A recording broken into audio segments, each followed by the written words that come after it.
اپنے مرحومین کو اپنے دعاؤں میں یاد رکھیے، اپنے مرحومین کے لیے آپ کچھ ایسا کریں کہ ان کے لیے راحت۔ بلکہ حدیث میں تو یہاں تک ہے کہ روحیں ہمارے جو ان سے آگے جا چکے ہیں، جو مرحومین و مرحومات، ان کی روحیں ہمارے گھروں پر آتی ہے بڑی راتوں میں، جمعرات، سوموار، ایسی راتوں میں، یا شب قدر ہے، شب برات ہے، ایسی راتوں میں ہمارے دروازے پر آتی ہے۔ اس لیے کہ میرے گھر والے مجھے کچھ دیتے ہیں یا نہیں۔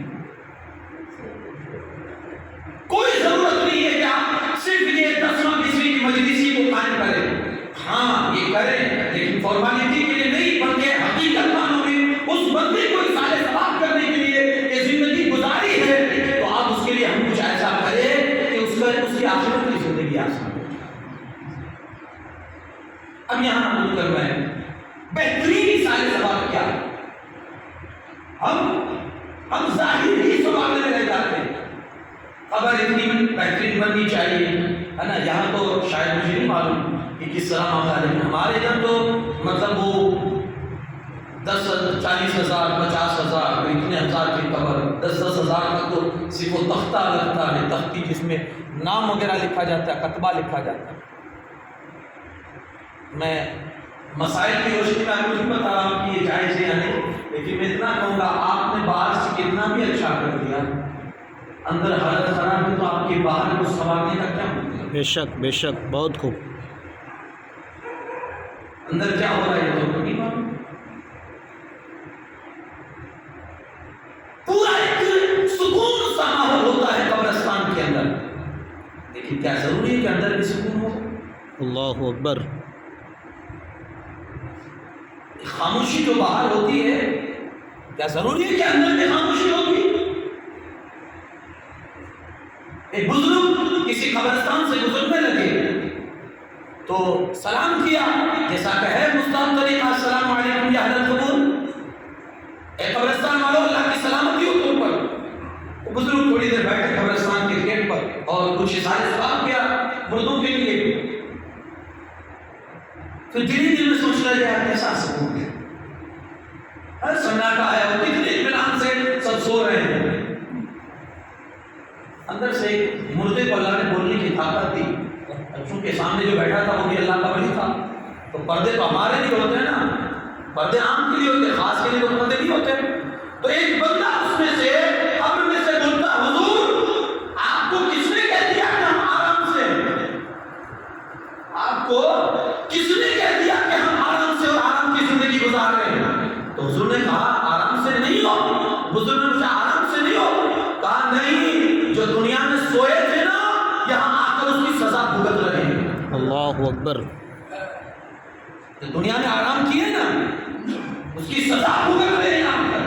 آپ سے کس نے کہہ دیا کہ ہم اطمینان سے؟ تو کوئی ضروری نہیں کہ وہ سکون جو باہر سے نظر آتا ہے اندر بھی سکون ہو۔ پتہ نہیں کس کی قبر جل رہی ہوگی، کس کی سلگ رہی ہوگی، کس کی قبر میں سانپ اور بچھو ڈنک مار رہے ہوں گے، کوئی نہیں کہہ سکتا میرے بھائی۔ کچھ تو احساس کرو کہ اندر کچھ وہ خدا ہے جو کائنات میں اور ہم نے ہماری نظروں میں جو کبھی نہیں محسوس کیا، جو کبھی نہیں دیکھا۔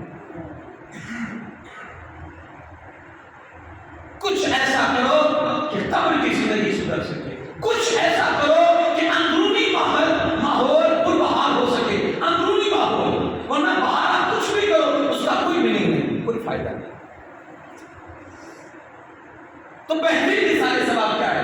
دیکھیں انسان پر کچھ حقوق اللہ کے ہوتے ہیں اور کچھ حقوق بندوں کے ہوتے ہیں۔ اللہ کے حقوق کو حقوق اللہ، نماز، روزہ، حج و زکات، اور حقوق العباد بندوں کے حق، کہ کسی کا کچھ ہڑپ تو نہیں کبھی جائے، کسی کا مال رکھ کے قرضے کے طور پر لیا تھا واپس کیا بھی یا نہیں، یہ حقوق العباد میں سے آتا ہے۔ ضرورت حقوق اللہ، مرنے والے کی نمازیں سب کمپلیٹ ہیں، مرنے والے نے مکمل روزے رکھے ہیں۔ میں یہ بہترین مثال ثواب آپ کو بتا رہا ہوں۔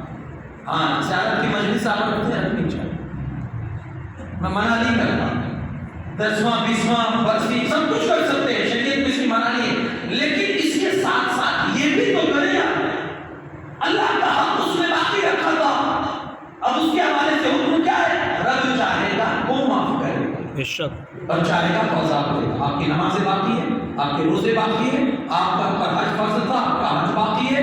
اللہ چاہے گا تو معاف, کیونکہ اس کا اپنا ہے معاملہ, بندے کا اس کا, وہ چاہے گا تو معاف کرے گا, نہیں چاہے گا تو عذاب دے گا. مرنے والے سب سے بہتر طریقہ میں یہ بتا رہا ہوں آپ کو کہ پہلے اس کی نمازوں کا فدیہ نکالیں. 70 سال جیا, 80 سال جیا, 60 سال جیا, اس کی زندگی کا کیلکولیشن لگائیں کہ 12 سال اس کے بچپن کے نکال دیجیے آپ, 12 سال سے پھر اس کی کتنی نمازیں, اگر کچھ نہیں پڑھی تو آپ پھر اس کا حساب ہو جائے. ایک نماز کا صدقہ فطرہ, فطرہ جو نکالتی فطرے کی رقم ایک نماز کا, وہ آپ کو ایک نماز کے بعد سے نکالیں. ظہر فجر کی نماز کا ایک فطرہ, ظہر کی نماز کا ایک فطرہ, عشاء کی نماز کا, عصر کی نماز کا, مغرب کی نماز کا, ٹوٹل یہ ہو جائیں گے 5 فطرے اور ایک وطر کا 6. اب اگر میں مثال کے طور پر سمجھا رہا ہوں کہ مارکیٹ کے حساب سے کیا ہے, میں نہیں بتانا چاہتے, یہ نہیں بتا رہا ہوں, بلکہ یہ صرف یہ حساب, مثال کے طور پر 50 روپے ایک نماز کے بنتے ہیں, تو آپ حساب لگائیے 5 نماز کے 250 روپے, اور پھر وطر کو آپ لے لیجیے تو 300 روپے, ایک دن کے پر ڈے 300 روپے. اب آپ مثال لگائیے مہینے کے کتنے ہوں گے, سال کے کتنے ہوں گے, 50 سال کے کتنے ہوں گے. اللہ اکبر. لیکن شریعت نے یہاں بھی ہمیں تنہا نہیں چھوڑا, سبحان اللہ. یہاں بھی تنہا نہیں چھوڑا. اب مان لو کہ آپ جب کیلکولیشن لگائیں گے, کسی کی عمر 60 سال کی ہے نا, تو اماؤنٹ جائے گا 50 لاکھ, 60 لاکھ, 80 لاکھ. ہر کسی کی طاقت میں نہیں کہ اتنی رقم ایک ساتھ فدیے کی نکال دے, تو وہاں شریعت نے ہمیں ہیلے کا حکم دیا. سبحان اللہ. آپ ہلا کریں, جی کسی غریب کو آپ تھوڑی سی رقم آپ کے ہاتھ میں ₹1,00,000, کسی غریب کو دیکھیے یہ کرنا چاہیے, یہ کرنا چاہیے. بے شک بہت والدین کی جو خوب. حقوق ہم پر ہے نا, ہم زندگی میں نہیں چکا سکتے, لیکن یہ کرنا چاہیے. آپ کسی غریب کو ₹1,00,000 دے کہ میں اپنے باپ کے نماز کا فدیہ تجھے دے رہا ہوں, اور اس سے پہلے بات چیت کر لے کہ میں تجھے دوں گا, مجھے واپس تحفے میں دے دے, جی مجھے واپس تحفے میں دے دینا. واپس یہ آپ نے ₹1,00,000 دیے, اس نے آپ کو واپس تحفے میں دے دیے. اتنی بار یہ لینا دینا کرو کہ ₹60,00,000 ہو جائے. سبحان اللہ. بہت آپ خوب کا بہت فدیہ خوب. دیا تھا ₹1,00,000 میں, پھر اس کو خوش کرنے کے لیے کچھ رقم دے دیجیے. کچھ لوگ کہتے ہیں یار یہ تو چھیتر پنڈی, جی کچھ لوگ کہتے ہیں یہ تو یار یہ تو رمانہ ہوا, یہ نہیں ہو, یہ تو مذاق ہوا.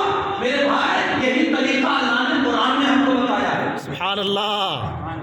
سبحان یہ اللہ. طریقہ قرآن سے اللہ نے ہیلے کا جو ہمیں بتایا ہے کہ جب ایوب علیہ السلام نے قسم کھائی تھی کہ میں اپنی بیوی کو 100 کوڑے ماروں گا, جی 100 کوڑے ماروں گا اپنی بیوی کو. ایوب علیہ السلام نے یہ قسم کھائی تھی, جب بیمار ہوئے تو سب نے ساتھ چھوڑ دیا, تنہا بیوی تھی جس نے آخری دم تک آپ کا ساتھ نبھایا تھا اس بیماری میں بھی. تو حضرت ایوب کو بعد میں جب شفا ہو گئی تو احساس ہوا کہ یار میں نے قسم تو کھا لی ہے, اس کو کوڑے ماروں گا, اور یہ بیوی ہے جو اتنی وفادار ہے کہ اس نے اب تک ساتھ نہیں چھوڑا, تو 100 کوڑے کیسے ماروں. اللہ کی بات میں دعا کی, بولا کوئی راستہ نکال دے واہ واہ. کہ میں 100 کوڑے بھی نہ ماروں اور میری بیوی بچ بھی جائے, اور میرا جو میری قسم ہے وہ بھی پوری ہو جائے, مجھے کفارہ نہ دینا پڑے. یہ قسم کھائی. قرآن پاک پڑھیے, اللہ نے قرآن پاک ہی میں یہ راستہ بتایا ہے. ایوب ایک جھاڑو لے لو جس میں 100 تیلیاں ہو, ایک جھاڑو لے لو جس میں 100 تیلیاں ہو, اور ایک مرتبہ جھاڑو کو اپنی بیوی کو مار دو, تمہاری قسم بھی پوری ہو جائے. سبحان اللہ. سبحان اللہ. اب اس کو آپ کیا کہیں گے؟ بلا ہمارے علماء فرماتے ہیں کہ اس طرح سے آپ اپنے ماں باپ کے حوالے سے, اپنے رشتے دار, اپنے دوست و احباب, اللہ نے آپ کو دیا ہے. دیکھیے آپ کی رقم آج ہے, کل واپس ہو سکتا ہے, آ جائے, لیکن وہ چیز ہے کہ اس کا سکون اس کو واپس مل جائے. اس کی نمازوں کا فدیہ آپ نکالیں, اس کے روزوں کا آپ اس نے جو کچھ بھی اپنی زندگی میں جو فرائض میں کوتاہی کی ہے اس کو آپ کمپلیٹ کیجئے, اسے آپ کلیئر کیجئے, تو حقوق اللہ کی اس طرح سے ادائیگی ہو جائے گی. دوسری چیز, یہ تو حقوق اللہ ہے, حقوق العباد, بندوں کا یہ کسی صورت میں بھی معاف نہیں, کسی صورت میں. بلکہ شہید کے حوالے سے ہے کہ اللہ اس کے ہر معاملات کو معاف کر دے گا، لیکن کسی کا قرض ہوگا تو قرضہ شہید پر بھی معاف نہیں ہے۔ اچھا بہت کلیئر کرنے کی زندگی کی آپ کوشش کرو کہ کسی کا بھی ہم پر نہ رہے۔ یہ بہت بڑا مدعا اللہ کے رسول صلی اللہ علیہ وسلم کے زمانے میں اگر کسی کی موت ہو جاتی، حضور کی بارگاہ میں آپ کے حضور نماز جنازہ آپ تشریف لائیں، نماز جنازہ پڑھائیں، جنازہ حاضر ہے، سب سے پہلا سوال جو ہمارے اور تمہارے آقا فرماتے تھے وہ یہی ہوتا تھا، مرنے والے پر قرضہ ہے یا نہیں؟ اللہ اکبر۔ سب سے پہلا سوال۔ لوگ کہتے ہیں جی حضور مرنے والے پر قرضہ ہے، تو پھر حضور دوسرا سوال کرتے ہیں رقم چھوڑی نہیں کچھ؟ عرض کرتے ہاں، تو پھر حضور آگے پڑھتے نماز پڑھاتے فرماتے اس کی رقم سے اس کا قرضہ چکوا دیں۔ پھر کوئی جنازہ آتا قرضہ ہے جی ہے، کہا اس میں پیچھے کچھ چھوڑا ہے؟ کہا نہیں۔ اللہ کے رسول صلی اللہ علیہ وسلم فرماتے تم لوگ پڑھ لو میں نہیں پڑھتا۔ اوہ اللہ اکبر۔ تم لوگ پڑھ لو میں نہیں پڑھتا۔ تب پھر کوئی حضور کا صحابی کھڑے ہو جاتے۔ ایک دفعہ حضرت ابو قتادہ تھے، وہ کھڑے ہو گئے، کوئی جنازہ تھا، حضور علیہ السلام نے انکار کر دیا کہ میں نہیں پڑھتا۔ کھڑے ہو گئے، حضور جانے لگے تو وہ صحابی کھڑے ہو گئے، عرض کرتے یا رسول اللہ صلی اللہ علیہ وسلم اس پر جتنا قرضہ ہے نا وہ سب ذمہ داری میں لے رہا ہوں، اب آپ پڑھائیں۔ ہاں یہ معاف نہیں کلیئر کیجیے اس چیز کو، ورنہ یہ بڑا ڈیفیکلٹ مسئلہ ہو جائے گا ہمارے لیے، بڑا مشکل ہو جائے گا کہ ایک ایک پائی کا حساب دینا، اور آسان یہاں ہے دنیا میں حساب کلیئر کرنا آسان ہے، کیونکہ یہاں رقم ہے، زمین ہے، مکان ہے، دکان ہے، کوئی بھی سبب ہمارے پاس ہے کسی بھی قرضے کو چکتا کرنے کے لیے، ادا کرنے کے لیے، یہاں ہمارے پاس دولت ہے۔ وہاں کا مسئلہ یہ ہے کہ اگر آپ کو قرضہ چکانا ہوگا وہاں صورت دوسری ہوگی۔ وہاں کی صورت کیا ہوگی؟ اللہ پاک دونوں کو سامنے کھڑا کرے گا، کتنے مانگتے ہو؟ کہا لاکھ روپے۔ اللہ فرمائے گا چل دے، وہ اس میں مولا پیسہ تو کچھ نہیں، تو اللہ فرمائے گا نیکیاں تو ہے نا، چل نیکیاں ہیں۔ اب آپ سوچیں گے کہ 1 لاکھ کے سامنے 1 لاکھ نیکی، آپ تو یہ سمجھیں گے ہم تو کیلکولیشن نہیں کریں گے 1 لاکھ روپے قرضہ ہے تو 1 لاکھ نیکی نہیں۔ سنیے حدیث پاک کا مفہوم ہے کہ اگر کسی نے کسی کا 1 پیسہ لیا ہوگا اور ادا نہیں کیا ہوگا، 700 نمازیں با جماعت جو اس نے پڑھی ہوگی 1 پیسے کے بدلے میں چکانی پڑے گی۔ اللہ اکبر۔ 700 نمازیں با جماعت۔ اب 1 لاکھ کا کوئی نہیں حساب ہوتا، میں ایک پیسے کی بات کرتا ہوں، روپے میں کتنے پیسے ہوتے ہیں اب آپ اندازہ لگا سکتے ہیں۔ 1 پیسہ 700 نمازیں، وہ بھی جو جماعت کے ساتھ پڑھی۔ اللہ فرمایا چل کے کامنا پیسہ نہیں کا نیکیاں تو نیکیاں دے، اس کی نیکیاں اٹھا کے اس کو دی جائے گی، اور جب نیکیاں ختم ہو جائے گی لیکن ابھی اس کا قرضہ ختم نہیں ہوا تو اللہ فرمائے گا آپ کامنا کچھ بھی نہیں، نیکیاں بھی ختم ہو گئی، تو پھر اللہ پاک اس کے گناہ جو مانگ رہا تھا پیسے، اس کے گناہ اٹھا کر جس نے پیسے لیے تھے اس پر ڈال دیں۔ بڑا مشکل، یہ بڑا مشکل ہے۔ تو یہ بہترین مثال ثواب ہے کہ اگر ہمارا مرحوم باپ اگر مرتا ہے، ہمارے والدہ کا انتقال ہوتا ہے، ہمارے بھائی کا انتقال ہوتا ہے، ہمارے دوست احباب میں سے کسی کا انتقال ہوتا ہے، تو ہم اس کے لیے اتنا تو کریں، اور یقین کے ساتھ اگر یہ کریں گے کہ آج ہم نے اگر اس کے لیے کچھ کیا تو کل ہمارے پیچھے بھی کوئی کرنے والا ہوگا، تو یقین مانیے آپ کے پیچھے بھی کوئی ہوگا جو آپ کے لیے ایسا کرے گا۔ ایک حدیث پاک ہے ماں باپ کے حوالے سے کہ حدیث پاک میں نا کہ روزانہ جائیے ماں باپ کی قبروں پر، روز نہیں جا سکتے ہفتے میں ایک بار ضرور جائیے، عادت بنا لیجیے ماں باپ کے لیے دعائیں مغفرت کرنا چھوڑیے مت، کیونکہ جو اپنے ماں باپ کے لیے دعائیں مغفرت چھوڑ دیتا ہے اللہ اس کی روزی میں تنگی ڈال دے گا۔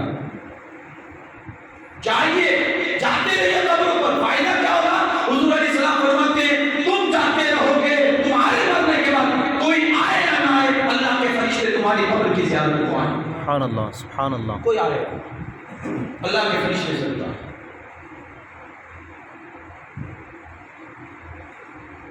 تو بہترین طریقہ یہ ہے آپ جو کچھ کرتے ہیں ٹھیک ہے، کسی غریب کو کھلاتے ہیں، کسی غریب کو پہناتے ہیں، اصالے ثواب کی مجلس سے قائم کرتے ہیں، جی آپ سب کچھ آپ کیجئے، لیکن یہ مت بھولیے کہ جو حقوق ہے وہ معاف نہیں ہوتے. جس میں حقوق اللہ ہے اللہ چاہے گا تو معاف کرے گا، اور جو بندوں کے حق ہے وہ تو کسی حساب سے نہیں، جب تک بندہ معاف نہ کرے. یار بڑا آسان نہیں تھا کسی کے سامنے ہاتھ جوڑ کر معافی مانگ لینا، اللہ کے لیے معاف کر دے. بڑا مشکل ہوگا کہ جب وہاں ہر کسی کو لالچ ہوگی، ہر کسی کو لالچ ہوگی کہ اس کی نیکیاں مجھے مل جائے، اس کی نیکیاں مجھے مل جائے، اس کی نیکیاں مجھے مل جائے. ہر کوئی لالچی ہوگا وہاں. اس وقت آپ کو یہ رقم کے بدلے میں، قرضے کے بدلے میں آپ کو نیکیاں چکانی پڑے گی. بڑا مشکل ہوگا. ایک بندہ کہیں انتقال جب اس کا ہوا تو اس کو خواب میں کسی نے دیکھا، اللہ نے تیرے ساتھ کیا سلوک کیا؟ تو کہا ابھی بھی جنت کے دروازے پر کھڑا ہوں، نو انٹری.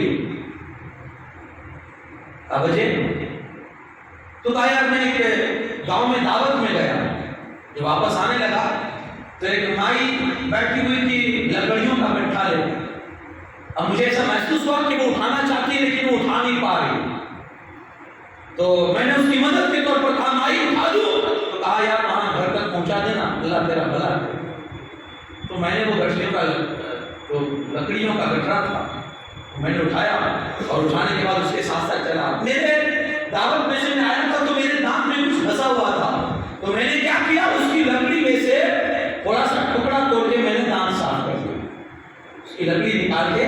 اور میں نے اس مائی سے پوچھا نہیں اور معاف بھی نہیں کروایا، میں نے پوچھا بھی نہیں، معاف بھی نہیں. اب جب مرا نا تو اللہ پاک کی بارگاہ میں حاضر، اللہ فرماتا ہے وہ جو لکڑیوں کے گٹھری میں سے جو تو نے لکڑی کا ٹکڑا توڑ کے جو دانت صاف کیا تھا وہ تو نے معاف نہیں کروایا. جب تک معاف نہیں کروائے گا جنت میں تیری کا انٹری نہیں ہو سکتی ہے.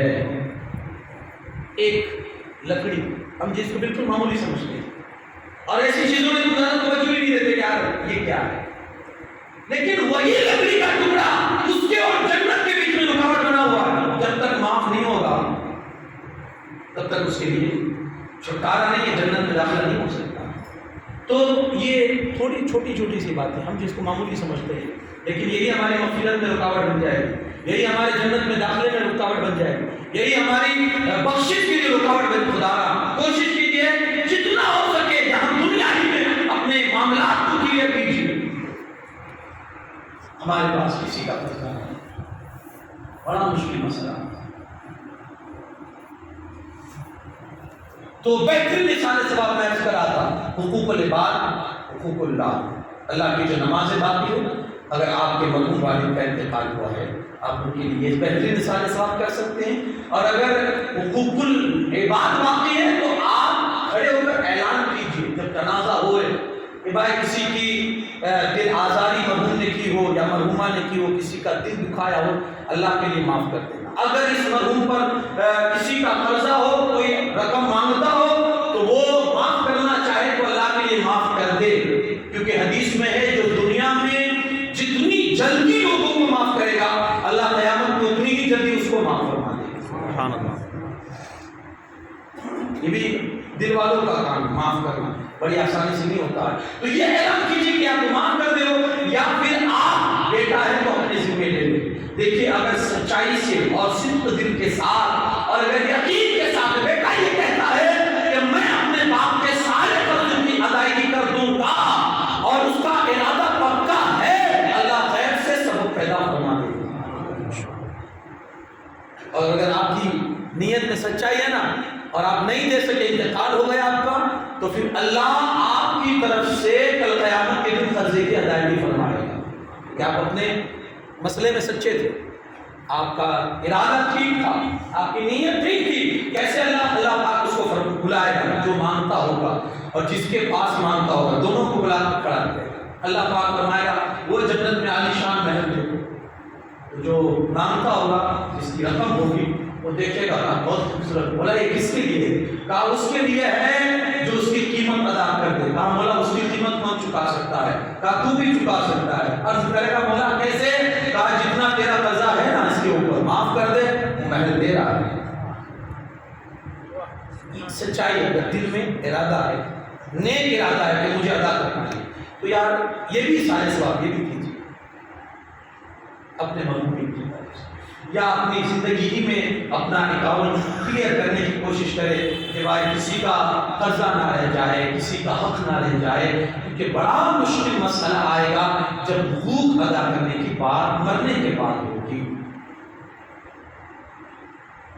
اصالہ ثواب کرے اپنے مضمون کے لیے، انہیں ضرورت ہوتی ہے، اور اس کے لیے آپ کوئی بھی راستہ اختیار کریں، کوئی بھی راستہ، یقین مانیے میں نے عرض کیا بسم اللہ الرحمن الرحیم اگر آپ پڑھتے ہوئے قبرستان سے گزر جائیں گے اور وہ بسم اللہ کا اصالہ ثواب اگر آپ مردوں کے حق میں کرتے ہیں تو آپ نہیں جانتے کہ آپ کا بسم اللہ کتنوں کی مغفرت کروا دے، آپ کا صرف بسم اللہ۔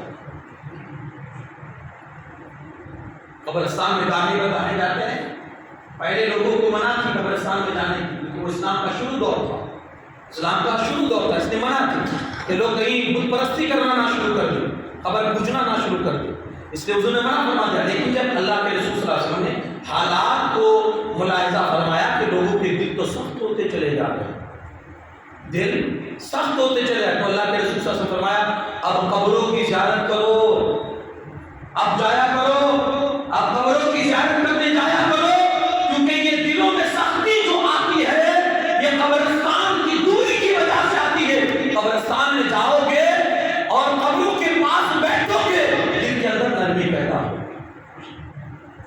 دل کے اندر نرمی پیدا، اگر آپ قبرستان میں جائیں دلوں میں نرمی پیدا کرنے کے لیے آپ قبرستان میں جائیں، اور خدا کچھ تو آپ ایسا بھی تو کریں کہ ہمیں اپنے لیے بھی کچھ کرنا ہے، ہم دوسروں کے لیے کریں گے۔ آج کسی کا بھی آپ جملہ سنیں نا، ہر کوئی ایک ہی فکر انسان کو ہوتی ہے، میرے مرنے کے بعد میری اولاد کا کیا ہوگا؟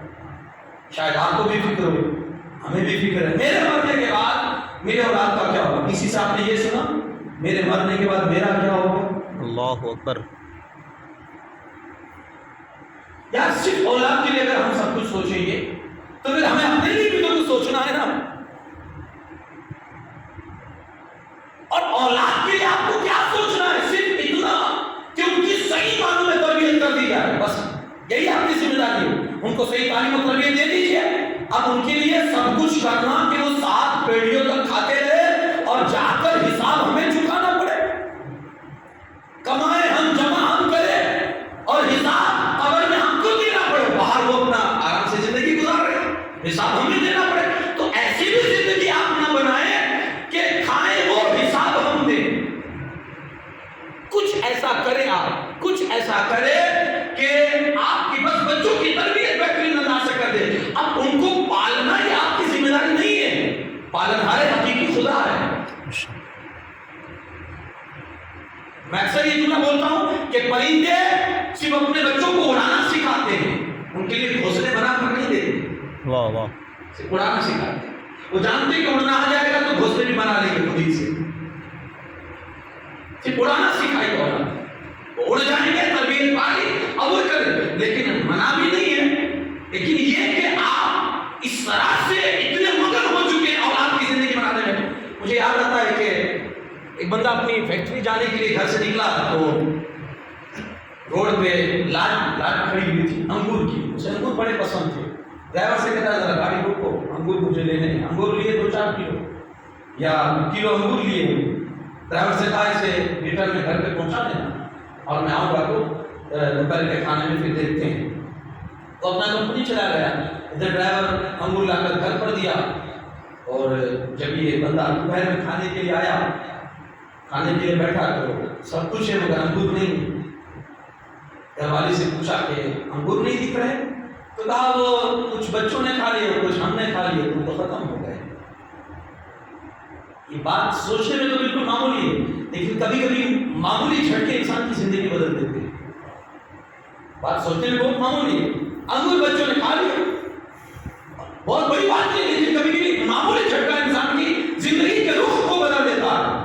اب وہ کھڑا ہوا، کباڑ میں گیا، بیگ نکالا اور نوٹوں کی گڈیاں نکال کر بیگ بھرنے لگا، کھانا بند کر کے اپنے 2-4 نوکروں کو ساتھ میں بٹھاتا گاڑی کو باہر گھر والے حیرت سے دیکھنے لگے ارے کہاں جا رہا ہے کیا ہے کوئی کیا مسئلہ کیا ہوا اچانک ایسے ہی کھڑے ہو گئے یہ گیا سیدھا اور کسی کانٹریکٹر سے ملا کہ یار مجھے ایک پلاٹ چاہیے بہترین اچھے لوکیشن میں ہو اور بہترین اچھا ہو اور ایک انجینئر ہو جو اسی وقت میرے کام کی شروعات کر دے تو اب جو دل میں نیت سچی ہوتی ہے نا تو اللہ پھر راستے آسان کر دیتا ہے نیت صحیح تھی اس کی کانٹریکٹر بھی اچھا مل گیا زمین بھی موقع کی اچھی مل گئی پلانٹ بھی اچھے لوکیشن والی مل گیا اب اس نے کیا کیا کام شروع کر دیا اور اتنی تیزی سے کام شروع کر دیا کیا بنا رہا ہے اللہ کا گھر مسجد سبحان اللہ سبحان اللہ اللہ کا گھر کام شروع ہو گیا کام مجھے اتنے دنوں میں یہ کام کمپلیٹ چاہیے اب سب کچھ ارینج کرنے کے بعد پھر وہ شام کو اپنے گھر آئے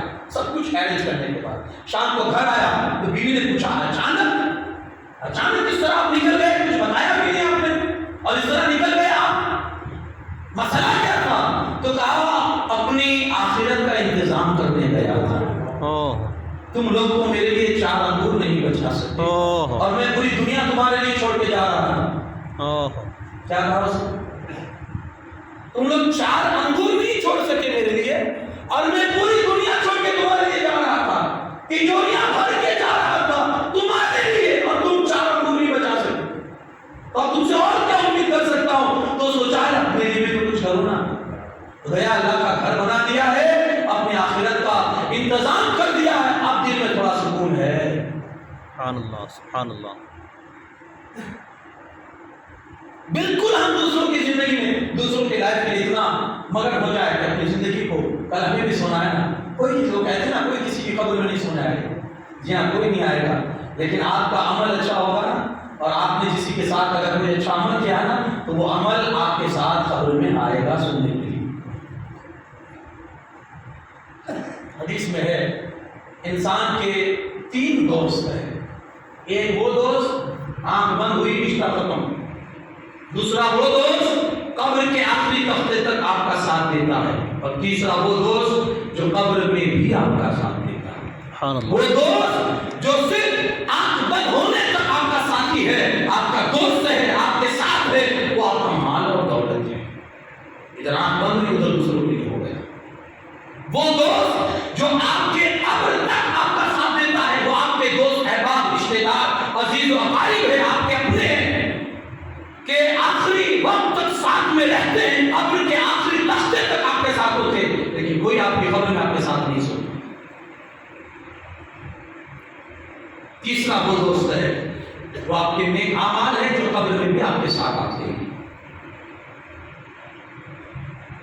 تو یہ کچھ ایسے عمل اپنے ساتھ رکھیے قرآن اسی کو کہتا ہے وَلْتَنْظُرْ نَفْسٌ مَا قَدَّمَتْ لِغَدٍ ہر انسان یہ دیکھے کہ اس نے آگے کے لیے کیا چھوڑا ہے آگے کیا بھیجا ہے ہر انسان یہ سوچے اور یہ ہماری اپنی ذمہ داری ہے کہ ہم اپنی آخرت کو سنبھالیں ہم اپنی زندگی کو بنائیں جی ہاں ورنہ ہم ہی کو بھگتنا ہے ہمیں ہی حساب دینا ہے تو کچھ ایسے آپ اعمال کیجیے وہ حدیث پاک میں نا کہ جب انسان مر جاتا ہے تو اللہ اس کے نیکیوں کو اس کی برائیوں کو شکل دیتا ہے شکل دے دیتا ہے ایک بزرگ ان کو سفر کرنا ہوا کہیں جانا ہوا تو انہوں نے وہ پرندے 2 پرندے انہوں نے پال کے رکھے تھے تو انہوں نے سوچا یار میں تو باہر گھوموں اور یہ آرام سے بیٹھے رہے اندر پنجرے میں بند قید میں رہے انہوں نے کیا کیا دونوں کو چھوڑ دیا کہ جب تم بھی آزاد میں بھی جا رہا ہوں تم بھی آزاد اس میں سے ایک اڑ گیا ایک نابینا تھا مادہ جو تھی وہ نابینا تھی نہ اڑ گیا نابینا تھی تو اڑ نہیں پائی آنکھیں نہیں تھی اب میں نے بزرگ کر کے میں نے کیا دیکھا کہ تھوڑی دیر کے بعد وہ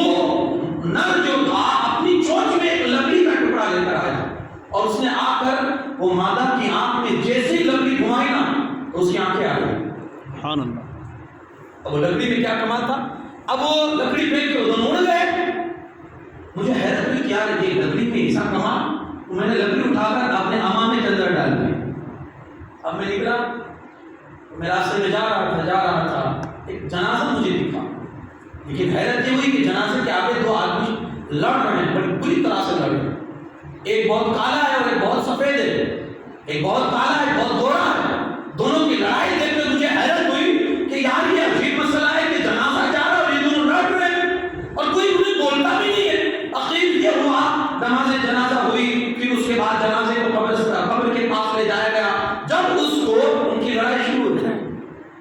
جب مردے کو قبر میں اتارنے لگے نا تو وہ جو گورا تھا اس نے کالے کو پچھاڑ دیا اور خود قبر میں اس کے ساتھ مردے کے ساتھ جانے لگا. تو وہ بزرگ کہتے ہیں میں نے ہاتھ پکڑے اللہ کے لیے بتا کون ہے اور یہ لڑائی تمہاری اور یہ اندر کیوں جا رہے ہو؟ تو کہا حضور میں اس بندے کی نیکیاں. جب بندہ مر جاتا ہے اللہ اس کی نیکیوں کو اس کے گناہوں کو شکلیں دیتا ہے. یہ جو بری شکل والا ہے اس کے گناہ ہیں. اس نے اپنی زندگی میں گناہ کم کیے تھے نا اس لیے اس کی طاقت کم تھی. نیکیاں زیادہ تھی اس لیے اس کی طاقت میری طاقت زیادہ ہے کیونکہ اس کی نیکیاں زیادہ تھی. اگر گناہ زیادہ ہوتے تو وہ کالے شکل والے کی طاقت زیادہ ہوتی اور نیکیاں زیادہ ہوتی ہے تو خوبصورت شکل والے کی طاقت زیادہ ہوتی. حضور یہ نیکیاں زیادہ کرتا تھا اس لیے میری طاقت تھی میں نے اس کو پچھاڑ دیا. اب میں اس کے ساتھ قبر میں جاؤں گا اور اسے انسیت دیتا رہوں گا. اگر چاہتے ہو قبر میں کوئی وہ کہتے ہیں نا ساتھی دار واقعہ ہماری واقعہ جائیں قبرستان جائیں اس سے بھی ایک ذہن بنتا ہے اس سے بھی ایک وہ کہ ہمارے اکثر اکابر کو ہم نے دیکھا ہے کہ وہ قبرستان میں بیٹھنے کی عادت بناتے تھے. کہا کیوں؟ کہا یار یہاں آتے ہیں تو دل بڑا صاف ہو جاتا ہے. بڑے سخت ہو چکے تھے اور دل اتنے سخت ہو چکے ہیں اس کا اندازہ آپ کی اس بات سے ہوگا کہ آج ہمارے بھائی قبرستان میں بھی ہنستے ہیں. جہاں رونا چاہیے وہاں بھی ہنسی آتی ہے. کیوں؟ دل پتھر ہو چکے ہیں دل سخت ہو چکے ہیں. بہت بڑا گناہ ہے قبرستان کے اندر ہنسنا. کہ عبرت کی جگہ پہ کھڑے ہو. کئی کئی ایسی خبریں ہیں کہ جو دنیا میں اپنا ایک نام رکھتے تھے آج بالکل بے نشان ہو چکے ہیں. اس کے باوجود آپ خبر پہ لوگ ہنس رہے ہو. عبرت کی جگہ یہاں تو ایک عادت بنا ہے گاہے بگاہے کبھی بھی گزرنا ہو جائیں قبرستان میں. کوئی کام نہیں ہے فرصت میں بیٹھے ہو چلو جا کے قبرستانی میں بیٹھیں گے. اس کے فائدے کئی ہیں آپ کو نہیں جانا کئی فائدے. ایک بزرگ سے کسی نے پوچھا یار جب دیکھو تب قبرستانی میں بیٹھے رہتے ہو کبھی دنیا میں بھی آؤ دنیا کی رنگینی بھی دیکھو وہاں ملتا کیا آپ کو. تو بڑی پیاری بات کہی اس بزرگ نے. کہا ایسے لوگوں کے پاس بیٹھتا ہوں نا کہ جتنی دیر بیٹھتا ہوں اللہ کی یاد دلاتے رہتے ہیں. ایسے لوگوں کے پاس بیٹھتا ہوں کہ جتنی دیر بیٹھتا ہوں اللہ کی یاد دلاتے رہتے ہیں اور جب ان کے پاس سے اٹھ کے چلا جاتا ہوں تو پیٹھ پیچھے برائی نہیں کرتے. اللہ اکبر واہ واہ. ایسے تو پیٹھ پیچھے برائی نہیں. ہماری مجلس کے لیے کہ ہم جب تک سامنے تو منہ پر میٹھی باتیں اور پیچھے جانے کے بعد پھر ہماری کھدائی. تو کہا ایسے ایسے دوست کیوں نہ بنائیں کہ جب تک ساتھ بیٹھیں گے اللہ کی یاد دلاتے رہیں گے اور جب چلے جائیں گے تو پیٹھ پیچھے برائی نہیں کریں گے. عمل کیجیے اور ساتھ ہی ساتھ یہ بھی اپنائیے کہ اپنی قبر کیسے سنبھالے اپنے مرنے والے کی قبر کیسے سنبھالے. وہ بزرگ کسی قبرستان میں کسی جنازے کے ساتھ گئے تھے. ان کی تو زندگی بھی عجیب ہوتی ہے نرالی ہوتی ہے اور ان کی عادتیں ایسی ہوتی ہیں ان کے اخلاق ایسے ہوتے ہیں کہ جس سے ایک ایک خلق سے ان کے لیے ہمارے لیے عبرت ہوتی ہے ان کی ایک ایک خلق سے ان کی ایک ایک عادت سے. تو گئے جنازے میں نماز جنازہ ہوئی اور لوگوں نے دفن کیا مردے کو. پھر جب سب جانے لگے نا تو بزرگ نے اس قبر کے پاس کھڑے ہو کر لوگوں کو بلایا رکو رکو کیا مسئلہ ہے کیا بات ہے. کہا رکو ادھر آؤ. سب لوگ آئے متوجہ ہو کے کیا ہوا کچھ پرابلم آ گئی. تو بزرگ نے کہا یار سوال کرنا چاہتا ہوں. کہا کیا؟ کہا اگر یہ مردہ ابھی قبر سے نکلے اللہ اس کو واپس زندگی دے تو یہ کرے گا کیا؟ یہ سوال میں آپ سے بھی پوچھ رہا ہوں.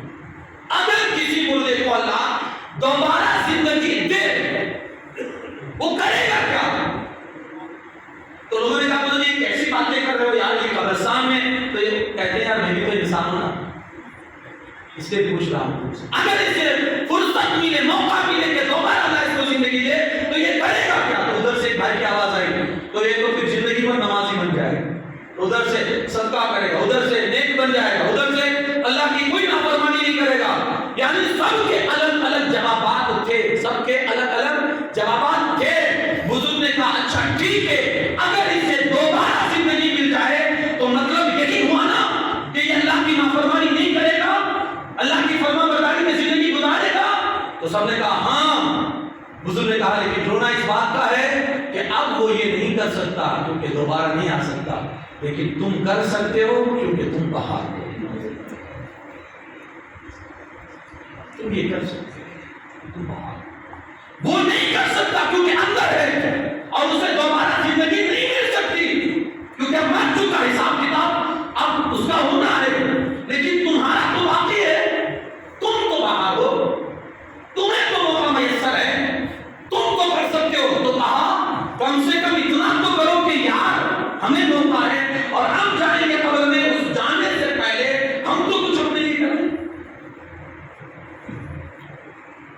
آنکھ کھولنے کے لیے بہت کچھ ہمارے پاس ہے، عبرت حاصل کرنے کے لیے بہت کچھ ہمارے پاس ہے، یہ زندگی ہے، اللہ نے بہت انمول زندگی سے ہمیں نوازا ہے، اور ہم ہے کہ زندگی کی کوئی ویلیوشن ہمارے نزدیک نہیں ہے، اور ایسے ہی ہم دنوں رات کو ایسے گزار دیتے ہیں کہ جیسے اس کی کوئی قیمت نہیں۔ پرانے زمانے میں عمریں بڑی لمبی ہوتی تھی، ہے نا، 1000 سال، 800 سال، 700 سال، تو ان لوگوں کے سامنے ان کے نبی نے ایک مرتبہ بتایا کہ آخری ایک زمانہ آئے گا تو ان لوگوں کی عمر 60-70 سال کی ہوگی۔ کتنے سال کی؟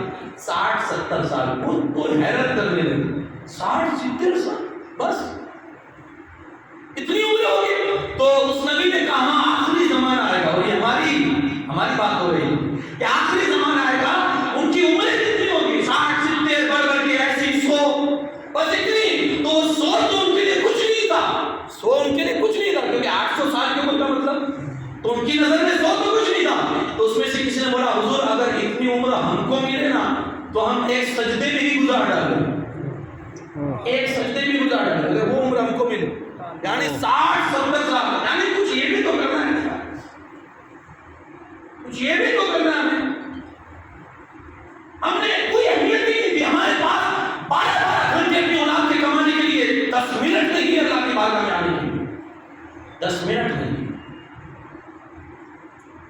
یہ جو پیریڈ ہے ہمارا، یہ دنیاوی زندگی کا پیریڈ، یہ ہے اس امتحان کی تیاری کرنے کے لیے جو اللہ کی طرف سے قبر میں لیا جائے گا۔ یہاں 3 سوال ہے اور تینوں سوال اوپر ہو چکے ہیں، تینوں کا جواب بھی جانتے ہیں، لیکن بڑا مشکل ہوگا جواب جانتے ہوئے بھی جواب یاد نہ آنا، بے شک بڑا مشکل ہوگا۔ تمہارا رب کون ہے سب جانتے ہیں، تمہارا دین کیا ہے سب جانتے ہیں، حضور علیہ السلام کے بارے میں کیا کہا کرتے تھے سب جانتے ہیں، لیکن پھر بھی مشکل ہو جائے گا۔ اور انہی 3 جواب پر، انہی 3 سوال و جواب پر ہماری آخرت کا معاملہ پورا ڈیپینڈ رکھتا ہے۔ جواب آ گئے تو کہا جائے گا کہ اس کی قبر میں جنت کا بچھونا بچھا دیا جائے، جواب نہیں آئے تو کہا جائے گا کہ قبر میں جہنم کی کھڑکی کھول دی جائے۔ خدا کچھ بڑی انمول زندگی ہے، ہم اندازہ نہیں لگا سکتے، اور ہمارے پاس اندازہ بھی نہیں ہے، اس لیے ہم ایسے گنوا دیتے ہیں۔ اب آپ دیکھیں نا کہ بھائی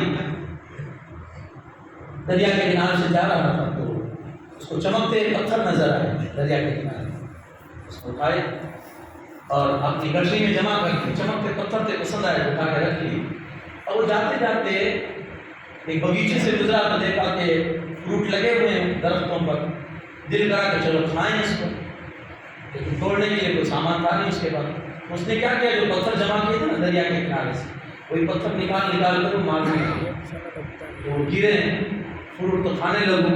اب بادشاہ کی سواری، اس باغیچے کے باہر جو روڈ تھا وہاں سے بادشاہ کی سواری گزر گئی، بادشاہ کی سواری گزر رہی تھی جہاں روڈ تھا، تو بادشاہ نے دیکھا کہ یار یہ قیمتی موتی، قیمتی پتھر اس طرح سے کون پھینک رہا ہے، قیمتی پتھر کون پھینک رہا ہے اس طرح سے؟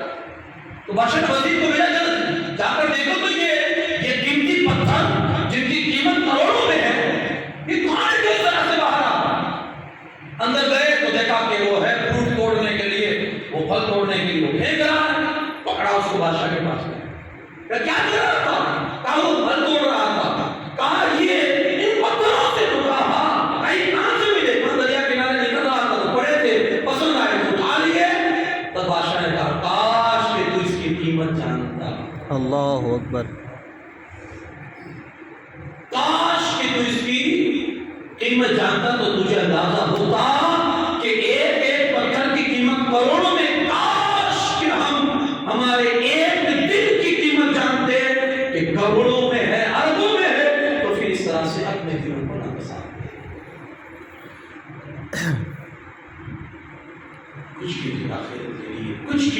لیے، کچھ کیجیے اس کل کے لیے جس کل کے جیسا کسی نے کل نہیں دیکھا، اس کے لیے کچھ کیجیے اور اپنے مرحومین کو اپنی دعاؤں میں یاد رکھیں۔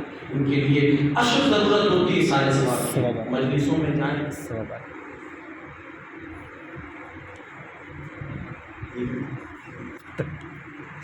15 منٹ پھر موقع نہیں ملے گا حضور آپ کا۔ موقع تو نہیں ملے گا، مجھے موقع نہیں ملے گا۔ ضروری بات اللهم صل على سيدنا مولانا محمد معدن الجود والكرم وعلى آله وصحبه وبارك وسلم۔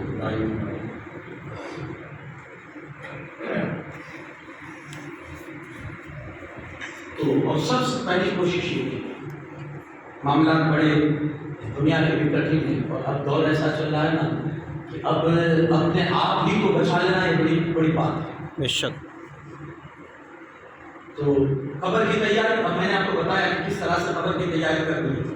ہاں تختہ کوئی آپ کی قبر پہ لگائے یا نہ لگائے، نام لگائے یا نہ لگائے، ٹائلس اور ماربل چاہے مکرانہ سے لائے چاہے کہیں سے لائے، کوئی لگائے یا نہ لگائے، اگر اندرونی قبر کی زندگی کو اگر کوئی سنوار رہا ہے تو یہ بہترین کام کر رہا ہے۔ باہر کی زندگی پر مت جاؤ، یہ لوگ دیکھیں گے کہ بہت عالیشان اس نے اپنے باپ کی قبر بنائی ہے، تو یہ صحیح بات ہے کہ آپ بنا رہے ہیں، لیکن اس کا کوئی مطلب نہیں ہے۔ مطلب یہ ہے کہ آپ اندرونی قبر کو سنائیں۔ اور سب سے بڑی بات یہ ہے کہ جب آپ قبر میں جائیں گے تو سب سے جو ضروری چیز ہوگی وہ ہے کہ آپ کا ایمان سلامت رہے۔ کوشش کیجیے، یہ سب سے بنیادی چیز ہے۔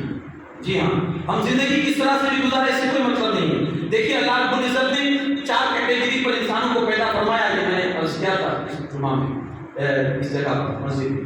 4 کیٹیگری پر اللہ نے انسان کو پیدا فرمایا۔ ایک تو فرمایا مسلمان گھر میں پیدا کیا اور مسلمان ہی حالت میں اس کی پرورش ہوئی، اور جب انتقال کرتا ہے تو اللہ اسے مسلمان ہی کی حالت میں اس کا انتقال بھی ہوتا ہے۔ Best category. دوسری چیز کہ کفر والے گھر میں پیدا ہوا غیر مسلم کے یہاں، اور پوری اس کی زندگی بھی اسی طرح سے گزری اور اس کی موت بھی اسی پر ہوئی۔ ایک کیٹیگری یہ۔ تیسری کیٹیگری کہ کفر کی حالت میں موت ہوئی، پیدائش ہوئی، پوری زندگی کفر کی حالت میں گزری، لیکن جب مرنے لگا نا تو اللہ کو کوئی اس کی ادا پسند آ گئی تھی، اللہ نے اس کو ایمان کی دولت سے نواز دیا۔ چوتھی اور آخری کیٹیگری، آپ مسلمان پیدا ہوئے، کسی کے پاس کوئی ایگریمنٹ نہیں، مسلمان پیدا ہوئے مسلمان کریں گے، کسی کے پاس کوئی ایگریمنٹ نہیں ہے۔ چوتھی اور آخری کیٹیگری، آپ پیدا ہوئے مسلمان، آپ نے پوری زندگی اسلامی ماحول میں گزاری، لیکن جب مرنے لگے پتہ نہیں اللہ کو آپ کی کوئی ایسی ادا ناپسند آ گئی، کوئی ایسی آپ کا کام ناپسند آ گیا کہ جس کی وجہ سے آپ کا خاتمہ برا ہوا اور ایمان کی دولت آپ سے چھین گئی۔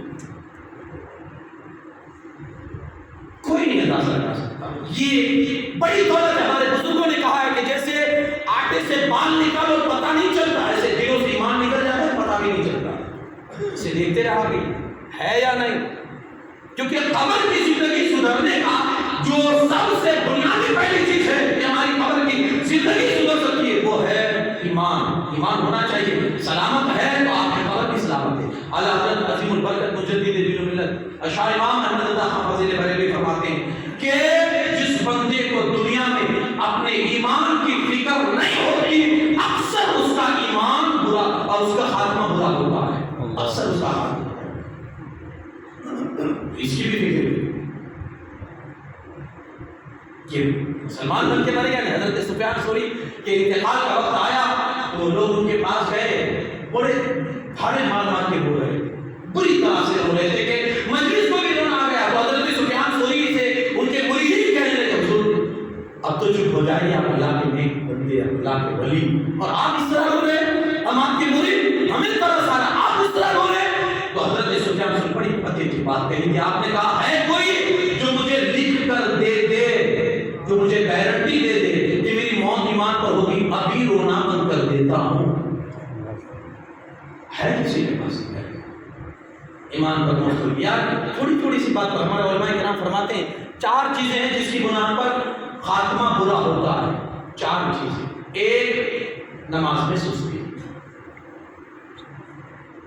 خاتمہ برا ہوتا ہے۔ جو بندہ دنیا میں رہ کر اللہ کی قبلے کی طرف رہنمائی نہیں کرتا تو پھر اللہ اس سے مرنے کے بعد کہتا ہے جب دنیا میں نہیں کیا تو اب آ کر کیا کریں گے؟ تو پھر اگر آپ گھما بھی ہو نا اس کے چہرے کو قبر میں قبلہ کی طرف تو ایٹومیٹک وہ قبلہ سے بھول جاتا ہے۔ کوفہ میں حضرت علی کرم اللہ تعالیٰ وجہ کریم کے زمانے میں ایک ایسا ہی واقعہ ہوا تھا کہ لوگوں نے بہت کوشش کی کہ اس کے چہرے کو حکم ہے کہ جب کوئی مر جائے تو اسی وقت جب وہ اس کا انتقال ہو جائے تو اس کی چہرے کی دشا کو تھوڑا قبلہ کی طرف آپ کریں اسی وقت، تاکہ پھر مرنے کے بعد جب بدن میں اکڑ آ جائے گی نا تو پھر وہ کرنا مشکل ہے۔ اسی وقت اگر آپ کر دیں گے جب اس کا انتقال ہوا ہے تو اس وقت آسانی کے ساتھ ہو جائے گا، مردے کو تکلیف بھی نہیں ہوگی۔ تو اسی وقت آپ کر دیں جب اس کا انتقال ہو، جیسے ہم آنکھیں بند کرتے ہیں، ہاتھ سیدھے کر دیتے ہیں، انگوٹھے باندھ دیتے ہیں، اسی وقت آپ کر دینا تاکہ وہ بعد میں تکلیف نہ ہو۔ تو حکم یہ ہے اب جب قبر میں رکھتے ہیں تو اس کے منہ کو، اس کی دشا کو، اس کی سمت کو قبلہ کی طرف کر دیتے ہیں۔ مولا علی کے زمانے میں جب ایک آدمی کو قبر میں رکھا گیا اور جب قبلہ کی سمت اس کا چہرہ جب کیا گیا نا ایٹومیٹک وہ قبلہ سے پھر گیا۔ تو انہوں نے واپس کوشش کی، واپس پھر گیا، پھر کوشش کی، واپس گھوم گیا۔ تو لوگوں نے حضرت علی کو بلایا کہ حضور ایسا ایسا مسئلہ ہوا۔ حضرت علی کرم اللہ تعالیٰ وجہ خود تشریف لائے، آپ نے اپنے ہاتھوں سے پکڑ کے گھمایا تو پھر ایٹومیٹک دوسری مرتبہ کوشش کی، آواز آئی علی رہنے دو، جتنا بھی گھماؤ گے قبلہ سے ہٹ جائے گا، کیونکہ جو دنیا میں اپنا چہرہ قبلہ کی طرف نہیں رکھتا مرنے کے بعد اس کے چہرے کو قبلہ کی سمت نہیں ہونے دیتے۔ اللہ اکبر، اللہ اکبر۔ کہاں نماز میں سستی، اکثر خاتمہ برا ہوتا ہے۔ دوسری چیز کسی مسلمان کی بے عزتی کرنا، ذلیل کرنا اسے بہت بڑا گناہ ہے۔ آپ مشکات شریف اٹھا کر دیکھیں نا، حضور علیہ السلام فرماتے ہیں مسلم من سلم المسلمون من لسانی، مسلمان وہ ہے جس کی زبان اور جس کے ہاتھ سے دوسرے مسلمان محفوظ ہے۔ دوسرے لوگ سلامت، مسلمان کا ڈیفینیشن یہ ہے، مسلمان کی تعریف یہ ہے دوسرے مسلمان سلامت رہے۔ اب اگر کسی کو آپ کی طرف سے کوئی اذیت پہنچی ہے، اگر آپ نے کسی کو ایذا پہنچائی ہے تو پھر یاد رکھنا کہ پھر آپ کے تکلیف پہنچانا آپ کی ایمان کو برباد کرنا ہے۔ تیسری چیز شراب نوشی کی عادت، یہ بھی ایمان کو برباد کرتی ہے۔ شراب نوشی کی عادت، حضرت فضیل بن عیاض رضی اللہ تعالیٰ عنہ کا ایک شاگرد تھا اور پہنچی ہوئی شخصیت جس کو ہم اپنی زبان میں کہتے ہیں پہنچی ہوئی شخصیت، تو انتقال ہونے لگا تو حضرت فضیل بن عیاض گئے اس کے پاس، سورہ یاسین کی تلاوت شروع کی کہ بھائی جاگنی میں آسانی ہو جائے، سکرات میں آسانی ہو جائے۔ جیسے یاسین شریف شروع کی تو اس نے رکوا دیا، حضور رہنے دیجیے مجھے تکلیف ہو رہی ہے۔ یاسین شریف پڑھنے سے تکلیف ہو رہی ہے، آپ نے بند کر دیا، آپ نے کہا کہ کلمے کی تلقین شروع کی کہ لا الہ الا اللہ محمد رسول اللہ پڑھتے رہیے۔ تو پھر اس نے کہا حضور رہنے دیجیے۔ اس کا طریقہ ہے کہ وہ جب مرنے لگے تو اس کے پاس جا کر اتنی آواز سے آپ کلمہ پڑھو کہ اس کو سنائی دے تاکہ وہ بھی کلمہ پڑھ لے، ہے نا۔ کسی کو یہ بتانا پڑتا ہے، یاد دلانا پڑتا ہے، لیکن ایسے بھی گزرے ہیں جنہیں ہمیشہ یاد رہتا ہے۔ سبحان اللہ، سبحان جنید اللہ۔ بغدادی کے جب وصال کا وقت قریب آیا نا، جنید بغدادی کے، تو کسی نے آ کر کلمے کی تلقین شروع کی کہ حضور کلمہ پڑھیے لا الہ الا اللہ محمد رسول اللہ۔ سکرات کے عالم میں تھے، کس میں تھے؟ سکرات کے عالم میں تھے جنید بغدادی، لیکن اس کیفیت میں بھی جب اس بندے نے کہا کہ حضور کلمہ پڑھ لو، آخری بات آپ کی کلمہ ہونا چاہیے، تو آنکھیں کھول دی جنید بغدادی، آنکھیں کھول دی اور فرماتے ہیں کیا کہہ رہا ہے کہ میں کلمے کو یاد کر لوں؟ ارے بھولا ہی کب ہوں کہ یاد کر سکوں؟ سبحان اللہ، سبحان اللہ۔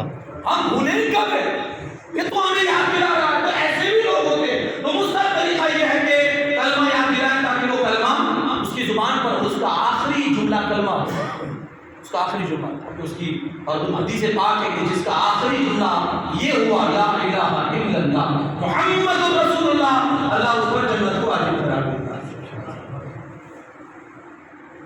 تو کہا حضرت فضیل بن عیاض نے، میں نے اس کی کلمے کی تلقین کی تو وہ بھی اس نے رکوا دی کہ حضور رہنے دیجیے، میں ان ساری چیزوں سے بیزار ہوں، مجھے ان کا کوئی ان سے مطلب نہیں۔ یہ جملہ کہا موت ہو گئی، بڑا افسوس ہوا فضیل بن عیاض کو۔ 40 دن تک اس کے غم میں روئے کہ یار میرا شاگرد اور اللہ کے ولیوں جیسا رہا کرتا، تو اس کی زندگی اتنی اچھی تھی اور اس کی موت بری کیوں ہوئی؟ تو تو ایک دن خواب میں دیکھا فرشتے اس کو گھسیٹتے ہوئے جہنم میں لے جا رہے، روکا اور پوچھا یار اتنا نیک تھا پھر یہ جہنم میں جانے کا سبب کیسے بنا؟ تو کہا حضور وجہ یہ ہوئی کہ ایک تو میرے اندر چغلی کی عادت تھی، ادھر کی ادھر لگانا، ادھر کی اگر میں اس سے بڑا عذاب ہوتا ہے اس بات کا، چغلی ادھر سے ادھر۔ وہ میں نے جو شروع میں حدیث بتایا تھا کہ حضور علیہ السلام گئے اور 2 قبروں پر ڈالیاں رکھی تو اس میں جو عذاب جس بنیاد پہ ہو رہا تھا حضور فرماتے ہیں ایک پیشاب کے چھینٹوں سے نہیں بچا کرتا تھا اور دوسرے کے اندر چغلی کی عادت تھی۔ یعنی ہم جس کو نارملی سمجھتے ہیں، معمولی سمجھتے ہیں، ان پر بھی گرفت ہوتی ہے قبر کے اندر۔ تو کہا حضور ایک چغلی کی عادت تھی ادھر سے ادھر لگانا، اور دوسری چیز میری عادت یہ تھی مجھے بیماری تھی اور ڈاکٹر نے یہ کہا تھا کہ تمہیں سال میں 1 مرتبہ شراب کا گلاس پینا ہے، 1 مرتبہ، تم پورا سال اپنی بیماری سے محفوظ رہو گے۔ تو میں شراب اپنی بیماری سے بچنے کے لیے صرف سال میں 1 گلاس پیتا تھا، آج اس 1 گلاس کی نحوست یہ ہوئی کہ میرا ایمان نہیں بنا، ایمان نہیں بنا۔ تو یہ سب سے پہلی چیز، نماز میں سستی ایمان جا سکتا ہے، مسلمان کو تکلیف دینا ایمان برباد ہو سکتا ہے، شراب نوشی کی عادت رکھنا ایمان برباد ہو سکتا ہے۔ چوتھی چیز، ماں باپ کو تکلیف دینا، ان کو تکلیف پہنچانا، ان کے ساتھ زیادتی کرنا ایمان برباد ہو سکتا ہے۔ اور کئی ایسے واقعات کتابوں میں بھرے پڑے ہیں کہ ماں باپ کا نافرمان تھا تو آخر میں کلمہ بھی زبان پر جاری نہیں ہو سکا، آپ نے سنا۔ یہ چیزیں ایمان بچانے کی کوشش ہے، بہت اشد ضرورت ہے کہ آدمی ایمان سلامت لے کر دنیا سے جائے، کیونکہ سارا دار و مدار اسی پر ہے نا۔ ہمارے پاس کوئی ایگریمنٹ بھی نہیں ہے اور ہم کوئی اتنے بڑے اہم اس پر نہیں ہے کہ ہم یہ دعویٰ کر سکیں کہ انشاءاللہ ہمارے ساتھ یہ ہوگا، لیکن ایک امید ہے اور امید رکھنی بھی چاہیے، ہے نا۔ حضرت امام غزالی مکاشفۃ القلوب میں فرماتے ہیں ایک مسلمان کی زندگی امید اور ڈر کے بیچ میں ہونی چاہیے۔ آخری بات اس میں انشاءاللہ ایک مسلمان کی زندگی امید اور ڈر کے بیچ میں ہونی چاہیے۔ حضور وہ کیسے؟ کہا امید ہونی چاہیے میرا رب معاف کرے گا، لیکن ڈر بھی ہونا چاہیے، پتہ نہیں کیا ہو، ڈر بھی ہونا چاہیے۔ اچھا امید اور ڈر کب ہونا چاہیے؟ آپ پوری زندگی ڈر، امید زندگی میں نہیں ہے نا، ہم زندگی میں امید کر لیتے ہیں، آپ امید زندگی میں، پوری زندگی ڈر، اور جب مرنے لگو نا تو پھر امید۔ سبحان اللہ سبحان اللہ، میرا رب میرے ساتھ کہتے ہیں، بہت حضرت عمر فاروق اعظم فرماتے ہیں اگر قیامت کے دن آواز اللہ لگائے نا، اللہ قیامت کے دن آواز لگائے نا کہ سب کے سب جہنمی ہے، دوزخی ہے، فقط ایک بندہ جنتی ہے، باقی سب جہنمی دوزخی ہے۔ حضرت عمر کہتے ہیں مجھے اللہ سے امید ہوتی کہ وہ ایک بندہ میں ہوں گا، سبحان اللہ سبحان اللہ، یہ امید ہے۔ اور اگر یہ آواز نکلے کہ سارے کے سارے جنتی ہے، فقط ایک بندہ دوزخی ہے، جہنمی ہے، حضرت عمر فرماتے ہیں میں ڈرتا رہوں گا کہ وہ ایک بندہ میں تو نہیں ہوں۔ اللہ اکبر۔ امید اور خوف کے بیچ میں ہی زندگی گزارنی چاہیے، پوری زندگی ڈرتا رہے، پتہ نہیں میرے ساتھ کیا ہوگا، پتہ نہیں میرے ساتھ کیا ہوگا، اور جب مرنے لگے تو پھر امید ہو جانی چاہیے میرا رب غفور الرحیم ہے، وہ اپنے بندوں پر مہربانی فرمائے گا۔ اللہ پاک اہل سنت سے زیادہ آنے کی توفیق بخشے۔ آج عبد المجید بھائی کے سال ثواب کے لیے یہاں ہم اور آپ ان کی زیارت کی مجلس میں حاضر آئے ہیں، اللہ پاک ان کی بے شان مغفرت فرمائے، ان کی گھر والوں کو صبر جمیل اجر عظیم نصیب فرمائے، پسماندگان کو صبر جمیل کی توفیق بخشے، اور اللہ انہیں کروٹ جنت نصیب فرمائے۔ وہی ساری باتوں کا نچوڑ یہ کہ اپنے مرحومین کو اپنی دعاؤں میں یاد رکھیں، انہیں ضرورت ہوتی ہے سارے ثواب کی، آپ کرتے رہے گاہے بگاہے، آپ ان کی دلوں کی مجلس میں جائیں، اس نیت سے جائیں آج میں کسی کے لیے جا رہا ہوں کل کوئی میرے لیے آئے گا، اس پہ رسم نہ رہے، فارمیلٹی نہ جائیں، ضرور جائیں، کم سے کم اپنے لیے کرنے کے لیے۔ آج کسی کے جنازے کو کاندھا دوں گا تو کل کوئی میرے جنازے کو کاندھا دے گا۔ آپ کو معلوم ہے یار کبھی کبھی جنازے میں شریک ہونے والوں کی وجہ سے مردے کی مغفرت ہو جاتی ہے، اور کبھی کبھی مردے کی وجہ سے آنے والوں کی مغفرت ہو جاتی ہے۔ کوئی نہیں جاتا تو اپنے لیے جائیں نا، کسی اور کے لیے تو اپنے لیے جائیں کہ چلو ان کی مجلس میں جائیں گے، اس کے جنازے میں جائیں گے تو اس کی وجہ سے اگر وہ اللہ کی باتوں میں مقبول ہے تو اس کی وجہ سے ہماری ہو جائے گی۔ جانے ضرور جائیں. اللہ پاک کہنے سے عمل کی توفیق بخشے. ہمارے السلام علیکم.